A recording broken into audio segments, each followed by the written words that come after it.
He is, God, he has got so much damn potential. He definitely does. He's got so much potential. But he comes back from every fight that he's had better, you know? I mean, when one of the most impressive ones was he knocked out Klitschko.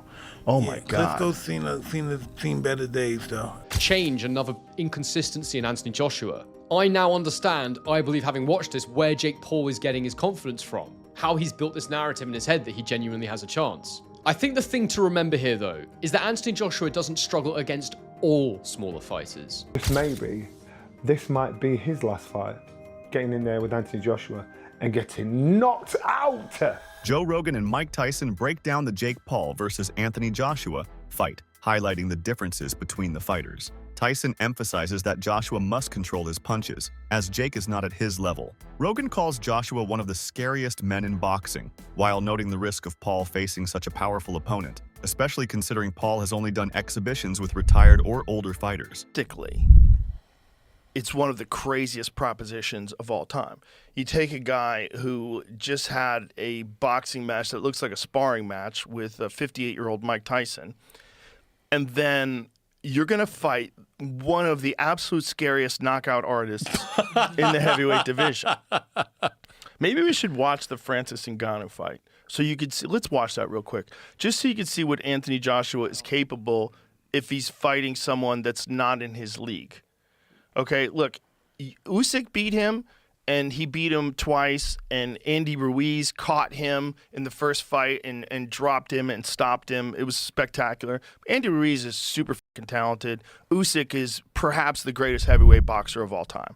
The Wade Concept host explains that for Jake Paul, getting knocked out by a single punch from Anthony Joshua is far safer than being hit repeatedly over 8 rounds. The reasoning is simple. Sustained punishment could cause serious injuries that extend beyond the ring. Even if Joshua is using smaller 10-ounce gloves for this fight, a one-punch knockout, while dramatic, minimizes long-term harm and gives Paul a defined endpoint to the contest, reducing the cumulative risk of repetitive trauma. The host emphasizes that this dynamic changes the perspective on the fight, highlighting the danger inherent for Paul despite the exhibition-like rules. For this matchup, Joshua has been required to use smaller 10-ounce gloves. The adjustment is intended to balance the spectacle of the fight, making it more enticing to viewers and media, while also keeping the punch impact slightly controlled. Even with these gloves, the Wade host stresses that the risk to Paul remains significant. Joshua's power is well documented, and the reduction in padding may increase the likelihood of knockouts. The gloves are a technical change,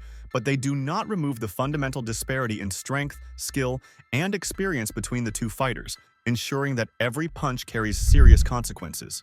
But the thing is, there really is only one outcome that can hurt Jake in this scenario, and that's that he gets viciously knocked out. Or he gets beat up really bad for 8 rounds and then viciously knocked out. I saw Nikisa talking on Ariel Helwani's show today about this, about like how it's not necessarily something they're worried about that Jake gets knocked out, because he's not afraid of the one-punch knockout as much as he's afraid of like Jake getting beat up for 8 rounds badly and it, you know, causing some real cognitive damage. And there is science behind the fact that the more repeated head trauma is the more dangerous thing about pro boxing, because those gloves, you can get hit, you get 8 to 10 seconds to stand, and you can repeat it 2-3 times in the same fight, just absorbing punch after punch. So in the totality of Jake getting like knocked out cold, is that the worst thing possible for his health? I mean, who knows, dude? You could have a freaking brain aneurysm when you get hit off one shot from a guy like AJ. Again, knock on wood, you don't want to see any of that happen. If his career ends because AJ hurts him badly, then yes. But if it's a knockout where Jake is able to then continue fighting, people will still watch. It may not be as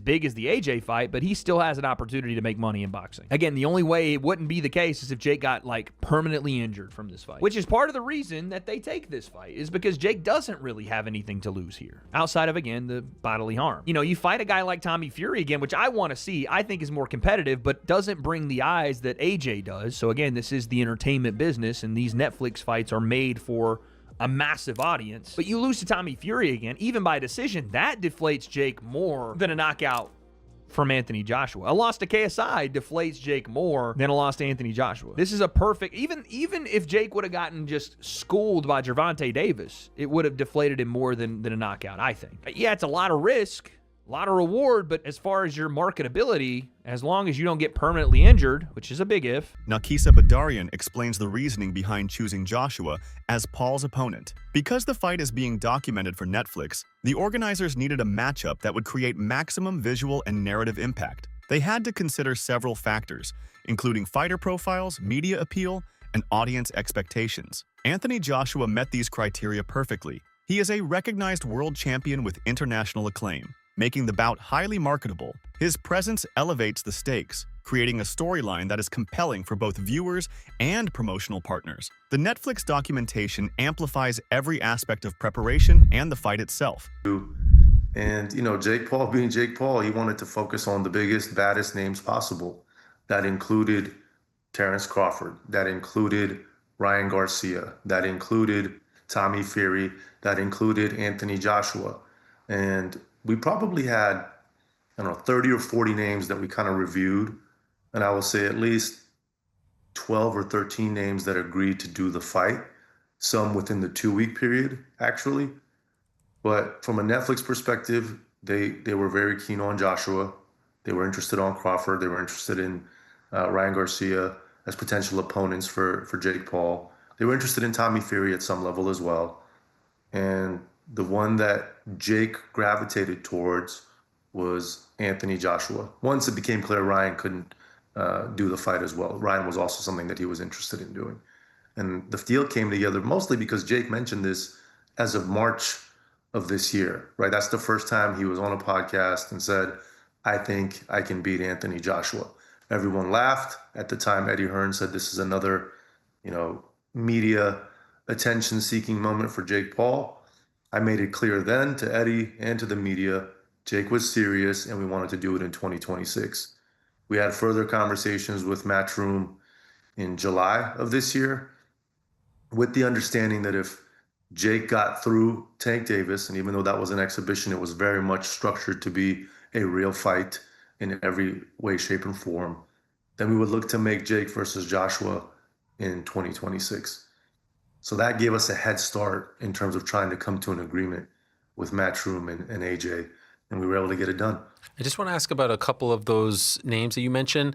Garcia's interesting because a day or so later, Oscar De La Hoya said, he's a DAZN fighter, this ain't happening. And of course, we know there's no bigger DAZN name than Anthony Joshua. Ryan Garcia discusses the potential life-changing impact on Jake Paul if he loses. He points out that Joshua's power is not to be underestimated, and that a defeat could affect Paul, not only in the immediate physical sense, but also in terms of reputation and career trajectory. The experience could be transformative, highlighting the immense challenge Paul faces. Garcia emphasizes that Joshua's punching power and skill make this fight a serious test, and the consequences of failure are tangible. Training, preparation, and awareness are critical for Paul to navigate the risks that Joshua's presence in the ring presents. My honest opinion, I think that this has been a misstep from Jake. I think he wanted to make his partners at Netflix a little too happy, and he's gonna walk into it. But look it, he loses to AJ. Where does he go from here? Who does he fight?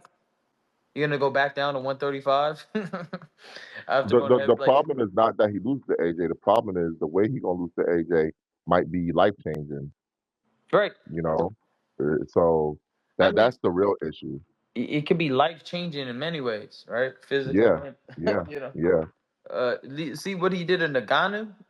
It's like, but then again, if he gets knocked out, he gets knocked out. Nobody really expects anything. Frank Martin notes that while the fight promises substantial financial rewards, it remains a very tough challenge for Jake Paul. Money alone does not mitigate the risk, and Paul should have carefully considered the dangers before committing to the bout. Martin stresses that this is not just a money fight, but the stakes are real and the physical challenge is significant. Paul faces a seasoned and powerful opponent whose experience in high-level boxing cannot be matched by any amount of promotional hype or celebrity appeal. The financial incentive is substantial, but the physical and reputational risks cannot be ignored. I consider Jake now, I wouldn't consider him like a YouTube fighter no more. I feel like he put in the time. He gotten better throughout all his fights. He done got better throughout all those fights, But it's still when you fighting fighters who actually done it for like their whole life, it's a little different. You know, if that fight happened, it'll be a good money fight. It'll be a good money fight. But that's a tough task for, you know what I'm saying, Jake going to get that big ass heavyweight AJ. You know, I know AJ personally, you know, so that's a tough task, and that motherfucker could punch. Johnny Nelson comments that this fight might mark the end of Jake Paul's active fighting career if he is knocked out. Paul has become a significant source of revenue for high-profile fighters like Joshua, often offering substantial financial incentives to secure matchups. Nelson notes that conspiracy theories have emerged suggesting that Paul may not be able to participate in similar high-profile bouts after this fight, due to the potential physical toll and public perception. The bout is pivotal for Paul's future, as it represents both a financial opportunity and a moment of personal risk that could redefine his career. We'll see. For AJ, I'm stuck in between, because nobody on this green earth would actually turn down 50, 60 million to fight Jake Paul. And people that don't like this will probably watch it because they want to see Jake Paul getting knocked out. So what does it say about AJ and what does it say about Jake Paul? I think I was thinking upside down. For AJ, I thought, Mama's cashing out. He's cashing out because he's going down this mimic line. But I thought, in reality, is he? Realistically, he's thinking, you know what? This big mouth YouTuber stroke boxer has the cheek to call me out. I'd be pissed off at that, if I'm honest with you. I'd be upset if I was AJ, thinking, that's disrespect, man. You think you can deal with me? But he didn't. AJ was jovial and he commended Jake Paul's business acumen, saying, you know, we've sat down, the deal's been done. But still, it just leaves an odd taste in your mouth. So as long as AJ gets the job done, and I mean gets the job done, shows his world-class pedigree, and wipes this boy out, then everybody's happy. But how does it enhance his career? The only way it enhances his career is financially. That's it. No other way. There's no props from beating Jake Paul, apart from saying, thank God you shut him up. For Jake Paul now, I got to give this boy props, because he now has our attention and the whole world is talking about Jake Paul. I want to say a big thanks to our sponsors, Bet Goodwin, for supporting That Boxing Show. Now, if you're interested in having a little flutter, or as I call it after my dad, Benji's Bets, Bet Goodwin's the place to be. Check out Bet Goodwin using the QR code on the screen. I'm probably all right. I'm probably 90% thinking the fight's going to happen. But I'm struggling. I'm thinking, this boy can't be so stupid. But then you hear a whisper. You hear a whisper that Jake Paul himself might be cashing out. Because the big purses that he's pulling, you know, fighting these has-beens or ex-fighters, you know, they're dropping slowly but surely. So maybe, just maybe, this might be his last fight. Getting in there with Anthony Joshua and getting knocked out. But there's always that conspiracy theory. Are there some contract agreements that can and cannot be done, which will never see the light of day, that we don't know about? Well, if you're an ex-fighter and if you like the fight game, you'll see fake. You'll know fake when you see it. So if there's any of that fakery going on with this, pulling a shot, taking it easy, giving man a bit of a breather, especially coming from AJ, I'd be disappointed, because AJ's brand alone, he doesn't need Jake Paul. Anthony Joshua has openly commented on Francis Ngannou's decision not to fight Jake Paul. Joshua described the choice as unwise, emphasizing that boxers do not often receive such lucrative opportunities, and declining them may not be in their best interest. Chael Sonnen supports this view, stating that Ngannou should have taken the fight. There was little to no harm in participating, and it presented a chance to capitalize financially while gaining exposure. Joshua's remarks underline the strategic thinking behind accepting or declining fights, and the importance of recognizing rare opportunities in professional boxing. Francis Ngannou does not take the fight against Jake Paul. Anthony Joshua takes the fight against Jake Paul. Anthony Joshua at the press conference gets asked his opinion of Francis not taking the fight against Jake Paul. And Joshua's like, he's an idiot. He's an idiot. There is no reason for him to not take this match. I cannot be and am not mad at Francis. I can't be. Like rules would preclude me from being upset with Francis. I'm not a big Francis fan.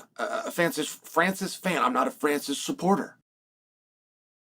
So I want to hurt Francis. I want to do something to hurt him. Well, his own actions took $10 million out of his bank account, of which, by the way, could use $10 million. So I can't be mad at him.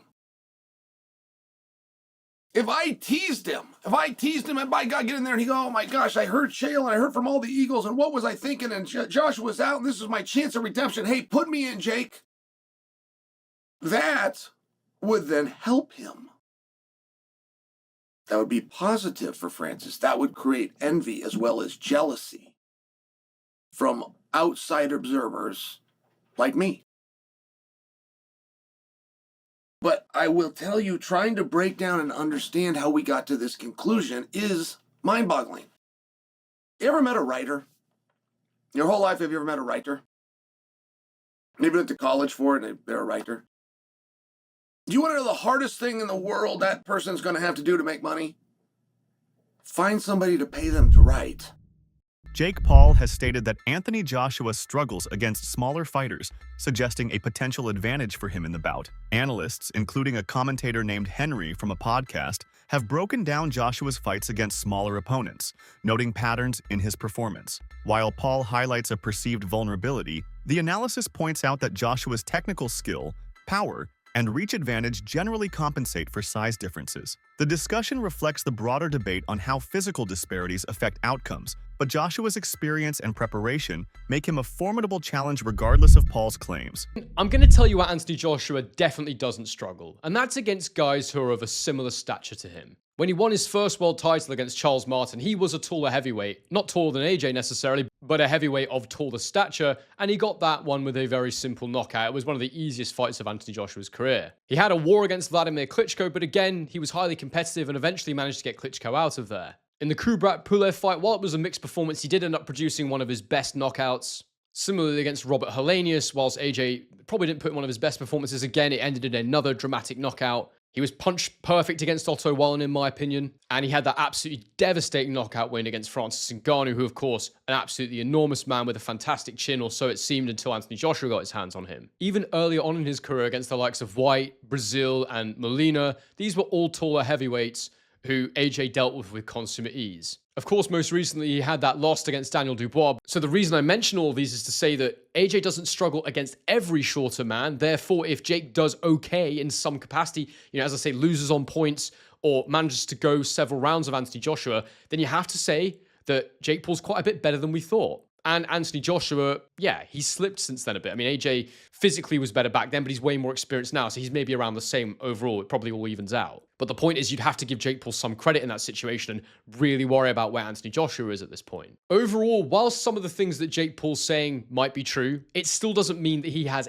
any hope in hell of winning this fight. I still fully expect Anthony Joshua to deal with him within a couple of rounds. Now, look, to most people, it'll be a loss to Anthony Joshua if he doesn't even finish him in round one. But the reality is, I understand in boxing that someone can move and can survive for periods of time. It might be that Jake Paul runs. If he does that, then yeah, I could see how he could maybe get to round 2 or 3. The bout is highly eye-catching because it represents one of the biggest mismatches in recent boxing history. While Paul may have youth and age on his side, these advantages cannot bridge the gap in professional skill, tactical understanding, and ring IQ. Observers note that the fight will be exciting for viewers, but heavily favors Joshua in terms of preparation, strength, and technique. Jake Paul has built a career through a combination of social media fame, boxing exhibitions, and select high-profile fights. This matchup with Joshua represents another step in that trajectory, offering both financial reward and exposure. Analysts emphasize that opportunities like this do not appear frequently, and while Paul brings publicity and personality to the fight,